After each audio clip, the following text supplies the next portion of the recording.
What's going on YouTube? We back with another banger video, and today we're reacting to the appeal of One Piece, where to start. I got this video recommended to me in the comment section of the last One Piece video that I made, and I thought it was very interesting, so I wanted to check it out. But man, we hit 700 subscribers, bro. That's crazy, man. We almost close to 1K. Almost close to 1K. I'm thinking about when I hit 1K subscribers, starting to stream One Piece. Let me know in the comments if you guys want me to react to One Piece or stream it. Either way it works for me. If you guys want me to stream it, I can stream it. If you guys want me to make videos on it, I can make videos on it. It doesn't matter to me. Just let me know in the comment section and I'll get it going. But yeah, we definitely are going to be watching One Piece on this channel, and the more people for the ride, the better, I guess, right? Okay, let's get on into the video. I'll be back in like 2 seconds.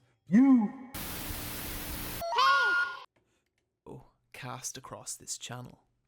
You see, as a YouTuber, I'm generally known for 4 things: my long, in-depth videos, my love of all things shonen, my utterly flawless spelling, and my absolutely perfect pronunciation of the Japanese language. Now, I seen that in the last One Piece video that I made, that you guys said that the length of the, not the length, but the videos, like the date and time they came out, it don't really matter for y'all One Piece videos. So I mean, this video is 9 years old, so just wanted to state that. The problem with those former two is that at some points it means that I need to do a video on the series One Piece, which is fine. I like One Piece quite a lot, in fact. But the issue comes from how insanely long the series is, currently residing at its 833rd. Wait, this video came out my bad. This video came out 9 years ago. 9 years ago, and they was at 833 episodes. If my math is correct, that's about the same length as Naruto is right now. Somebody said in the comments that y'all was at like 1,180 something like that. And the staggering breadth of its world, which, according to the One Piece wiki, has currently 866 named characters. I know because I counted, and it took a long time. So how does one talk about such a massive series like One Piece? Well, the answer that I've come to, at least, is the same way that one devours a whale. Hold on. I want to state this right now. I do not care about spoilers. Okay? Y'all, a lot of y'all was saying in the comment section, oh, you're spoiling yourself, blah blah blah, all of this and blah blah. By the time I get to the point that the spoilers done popped up at, I wouldn't remember what really even happened. I don't care about spoilers, guys, okay? I don't mind spoilers. And that is piece by piece. One Piece. It's definitely...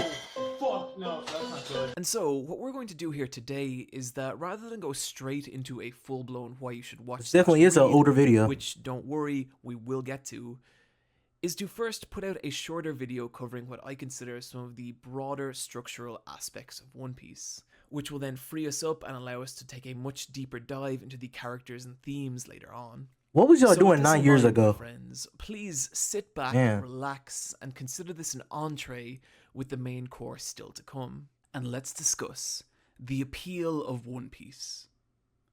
Where to start? I first encountered One Piece in 2006 on the UK television version of Toonami, and unbeknownst to me at the time, what I was watching was the infamous 4Kids dub, which would become well known over time for its questionable translation and excessive amounts of censorship. And even despite these factors, they turned his cigarette to a lollipop. That's funny. And excessive amounts of censorship. That's funny.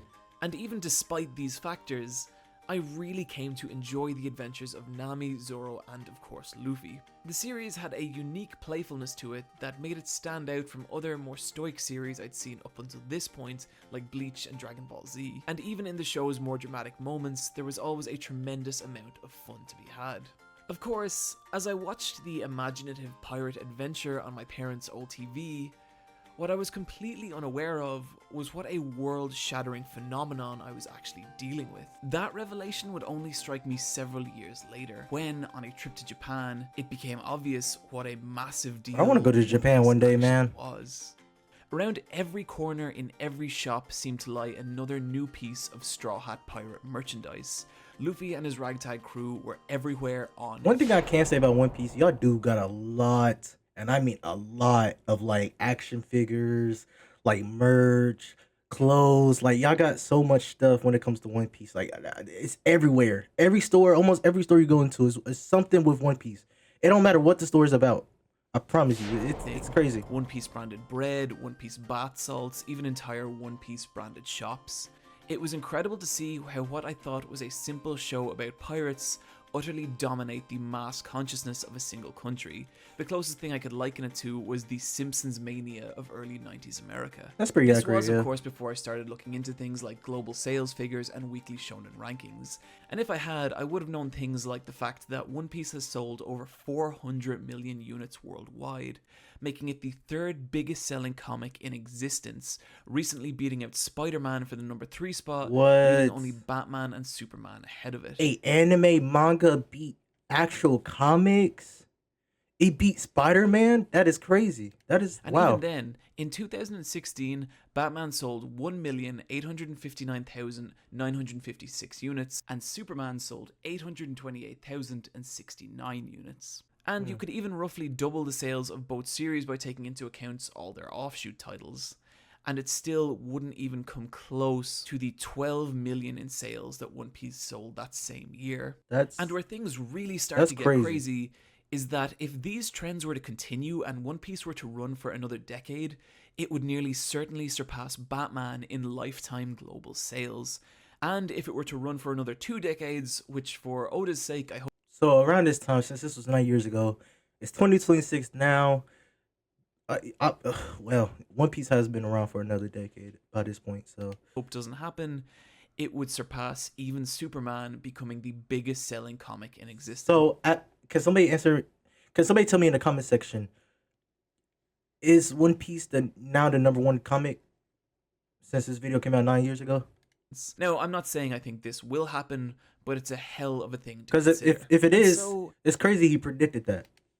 how has a series about a pirate boy made of rubber managed to capture the hearts and minds of so many people worldwide? Well, to I put it wondered the simply, same thing. the primary appeal of One Piece is the simple premise of adventure.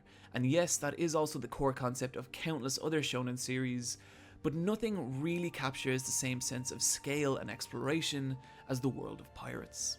Our hero on this voyage is the energetic young pirate, Monkey D. Luffy. Luffy is a simple character with a simple goal: to find the mysterious treasure only known as One Piece, and in doing so, become king of pirates. I seen some of you guys. I had it confused in the comment section. I thought his goal was to find like a devil fruit or something like that. I said something like that, but apparently it's to be the king of the pirates and to what he say? His treasure only known as One Piece, and find the One Piece. Yeah. doing so, become king. My bad about pirates. This was Luffy's primary motivator from chapter 1 and remains so in chapter 834. And this keeps Luffy's journey along the one distinct path, which is a concept surprisingly unique to One Piece. In most other shonen series, our heroes will go on several different large adventures throughout the course of its run, and these are what make up the arcs. But in One Piece's case, it's always the same journey along the same path, to the point that you can actually chart Luffy's route out on a physical map. And the sub-arcs come from the various different islands or landmasses the crew encounters along the way. This works particularly well as it makes the core story of One Piece very easy to understand, while also allowing for a massive amount of variety in the series sub-arcs. Some can be very simple, like the Barty arc, in which the Straw Hats visit a famous sailing restaurant in order to recruit a chef. Or very complicated like the Dressrosa arc, in which the crew must untangle a web of political intrigue and face down a vicious and tyrannical false king. And because of how the arcs are structured, with literal massive quantities of ocean between them, there's no real limit to the kind of stories One Piece can tell. They start off fairly villain of the week-esque, with most enemies being rival pirate captains. But I have seen him in the live action. I watched the first season like when it first came out because I was interested into it. Around that time I was going to start One Piece, but I was like, I don't really know yet. But the live action was pretty interesting. What's his name? Is Buggy, right? Move on, we see the Straw Hats embroiled in government conspiracies, abducted by massive haunted ghost ships, springing jailbreaks, and even being at the center of large-scale global conflicts. And throughout the entire adventure, there's this real genuine sense of time and progress. When Luffy sets out on his journey from Fuchsia Village, he has little more to his name than a wooden dinghy and his straw hat. And now, 20 years later, he's an infamous pirate warlord, the world-famous captain Is this of one fake? of the most Somebody made renowned this? pirate crews in all of existence. This is a hard Straw Hat picture. Pirates, of whom include a master samurai, a technologically Zoro. advanced pantsless cyborg, Who's and that? even an undead violinist with a awful, amazing sense of humor. One of the core joys of One Piece is watching Luffy slowly ascend in status and build his crew as each new battle propels him closer to his dream while also increasing his notoriety worldwide. It's not ever a story you could accuse of moving quickly, but it is always moving, and I think it's only when you look back that you see how far Luffy and his crew have actually come. Of course, the success of an adventure series is largely dependent on the world the adventure takes place in, and this is another area where the series shines. That is true. Like, obviously, I love Naruto, but when it comes to world building, I don't think no one does it better than Naruto and Naruto Shippuden. We're not talking about Boruto. I'm talking about Naruto and Naruto Shippuden. I don't think no one does world building better than them, and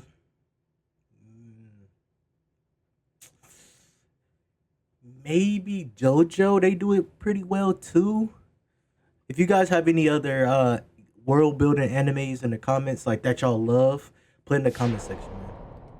One Piece's world, to put it simply, is the largest, most intricately detailed, and well thought out of any of the long I can't comment on One Piece yet because I haven't watched Which may it. not be obvious from the offbeat cartoonish designs of Oda's artwork, but make no mistake, this is a world of layers with its own government, economy, cultural and racial divides, with many, many different factions, all of whom have their own philosophies and motivations. While Luffy and his crew are often at the center or at least involved in large-scale global incidents, the world also progresses entirely separate to them. Major plot incidents completely separate from the Straw Hats are common, and when they do occur, they reverberate throughout the world on such a scale that it drastically affects the lives of every character in it. Such as Porticus the Ace's showdown with Blackbeard that resulted in the Great Summit War. What? It always feels like there's a larger picture in One Piece, and depending on the global political climate of the time, I'm trying not to pause that Luffy much, and the but Straw this is Hats' crazy. Allies and enemies can switch from arc to arc, giving the world this intriguing, ever-changing dynamic. And so One Piece's world succeeds on a grand scale, but what may be even more impressive is the characters that Oda has filled it with. What at first can seem like a cartoonish gag character can, through Oda's storytelling, become a portrait of life at its cruelest and most tragic. And this information is often delivered through weighty flashback stories, in which we're taken through the key moments of a character's life. And while a badly used flashback can utterly kill the momentum of a series, Oda uses them in such a way to give his characters weight, grounding, and motivation that other... Okay. I like that. I like that way of him using flashbacks. Because in Naruto, they use flashbacks every 5 seconds. Every 5 seconds, something can happen last episode, already be a flashback. So, I hope it's not like that in One Piece. I really don't. I really don't. Like, seriously, you see this dumb-looking idiot in a diaper? This is Senor Pink, and this guy has a backstory that is absolutely heartbreaking.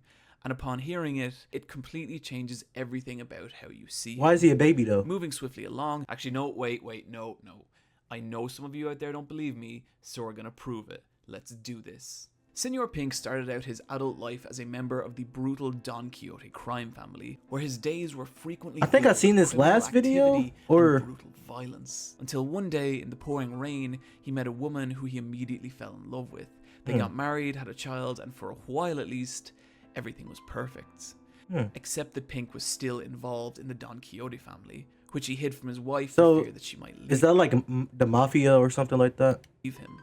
One day he's called away on a secret mission and disappears for an entire week, and upon returning, discovers that the day he left, his precious son had passed away. No! Yo, that's... I'm not trying to laugh, but that's insane. Okay, alright. Now, his wife, furious and heartbroken, demands an explanation, and he tells her everything, at which point she demands he stay away from her, rushes from the home in the pouring rain, before getting into an accident that leaves her in a vegetative state. Pink, devastated by the events, visits her every day in hospital. until one day, on a whim, puts on a bonnet reminiscent of their son in an attempt to entertain her, and miraculously, she cracks a small, delicate smile. And so, for the sake of seeing his wife smile, he continues to dress more and more elaborately, even enduring the ridicule of everyone around him. Years later, his wife too has passed, but he still dresses this way out of remembrance for her and of his beloved son. And so, one of the silliest looking characters in One Piece... Okay, but why did he get fat? actually has legitimate character motivation for dressing this way. And in justifying this, he becomes an actual grounded, tangible character. What really gets me here is that this is one tiny, inconsequential character in One Piece's world. And yet still, Oda manages to imbue him with a sense of depth and grounding many writers fail to give even their main protagonists. And that's to say nothing of the amazing job Oda's done in establishing the main major heroes and villains of One Piece's story. Having so many characters with such fleshed out histories and motivation is the primary factor that makes One Piece's worlds feel so vivid and alive, and makes each individual character feel like a true story in their own right. The last thing I'd like to talk about with One Piece is also one of its least tangible elements, and that is the creativity and imagination that's gone into it.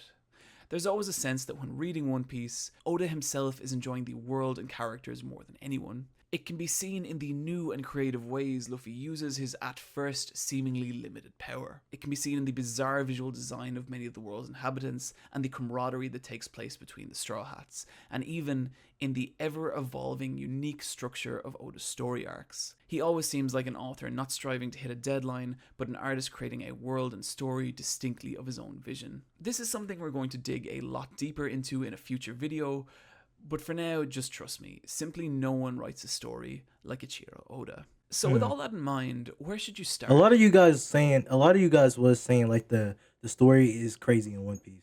It'll make you cry and everything. So, and I believe y'all. Hunter made me cry. So, well, the obvious answer is page 1, chapter 1. The manga is for the most part a fantastic read, but I understand people's reluctance to get into it given its insane length. And the anime comes with many of its own issues too, such as a weak production run and masses of filler. But if you're curious to know if One Piece really is for you or not, or even if you just want to dip your toe in, allow me to present a different option. And that is the fantastic One Piece Movie 6, Bara no Matsuri and the Secret Island. So last video, I said my girlfriend brother stated that we should start with the movies. Not the, he said something like the canon movies or something like that. Something like that. I forgot what movies it was, but he just recommended me a movie. And you guys said that I shouldn't watch the movies or y'all wouldn't recommend it. So what should I do? What should I do? Let me know in the comments. What should I do? Directed by Mamoru Hosoda of the Digimon movie The Girl Who Leapt Through Time and Summer Wars, the movie encapsulates, in a digestible 90 minutes, everything that makes One Piece as a series so much fun, on top of having some absolutely gorgeous animation and character designs, and one of the darkest and hardest right turns I've seen in any film for a while. It requires basically no prior knowledge of One Piece or its world to enjoy, and I think even if you have zero interest in One Piece, seeing one of Japan's most talented directors put his own unique spin on the world of pirates is absolutely worth checking out. Okay, Luffy, or Guys, Farman. that's going to do it for my intro into One Piece, and there is still a ton more we need to talk about. The characters, their themes, Oda's unique visual aesthetic, and what cursed fruit he ate in order to actually be able to constantly produce a manga of such quality, and we shall in a full-blown why you should... Isn't the One Piece creator like 50 or something? He's very young for an anime creator. Watch/read One Piece manga coming later this year. But I hope this video, at the very least, has given you a foothold with which to get started. And also, as some of you are aware, I recently started a Patreon. Okay, guys, that's the end of the video. Again, we are starting One Piece on this channel. I haven't decided if I wanted to stream it or if I wanted to make it into videos. I also got to figure out copyright laws because I don't want to get copyrighted. That would be bad. So, but 100% we are starting One Piece on this channel. It might be when we hit 1,000 subs. It might be sooner than that. Don't quote me on that, but we definitely are starting it. And yeah, man, if you guys enjoyed this video, hit that like and subscribe button for me, please. And yeah, let me know in the comments what you guys want me to do with the One Piece. And I'm definitely gonna be on y'all crew now. And yeah, Universal out.